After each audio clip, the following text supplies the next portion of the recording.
அஸ்ஸலாமு அலைக்கும். ஒரு அட்டகாசமான ரவா பிர்னி ஒரு இஃப்தாருக்கு பண்ணியாச்சு.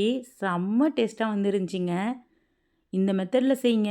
பசங்களும் விரும்பி சாப்பிட்ருவாங்க. எப்படி செய்றதுன்னு பார்க்கலாமா? ஒரு பாத்திரத்தில நான் 3 ஸ்பூன் நெய் சேர்த்துருக்கேன். கொஞ்சம் முந்திரி, திராட்சை, ஏலக்காய், கிராம்பு, பட்டை எல்லாமே போட்டு தாளிப்பு குடுத்துடலாம். ரவாவையும் அதிலேயே போட்டு ஒரு 5 நிமிஷம் சிம் ஃப்ளேம்ல நல்லா வறுத்தெடுங்க. ரவா வாசம் வர வரைக்கும் வறுத்தா தான் அட்டகாசமா இருக்கும். தண்ணி ஊற்றிடலாம், கொஞ்சம் உப்பும் சேர்த்து ரவா நல்லா சிலுத்த பிறகு உங்கள் ஸ்வீட்னஸ்க்கு தாராளமாக நீங்கள் சுகர் சேர்த்துருங்க. சுகரும் சேர்த்துட்டு இது கொஞ்சம் நல்லா கொதிச்சு வந்ததும் எப்போவுமே பீர்னிக்கு பால் கெட்டியாக இருக்கணும். நான் எவாப்பரேட்டட் மில்க் தான் சேர்க்குறேன். அதுவுமே இதில் சேர்த்துடலாம்.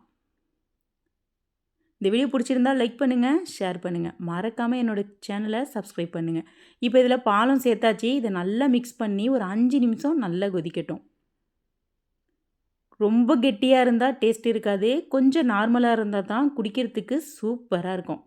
இப்போ இதில் நான் கொஞ்சோண்டு ரோஸ் வாட்டரும் சேர்க்குறேன். இன்னும் ஒரு ஸ்பூன் நெய்யும் சேர்த்து அப்படியே மூடி வச்சு ஓரமாக இறக்கிடுங்க. சூப்பராக ரெடி ஆகிடுங்க.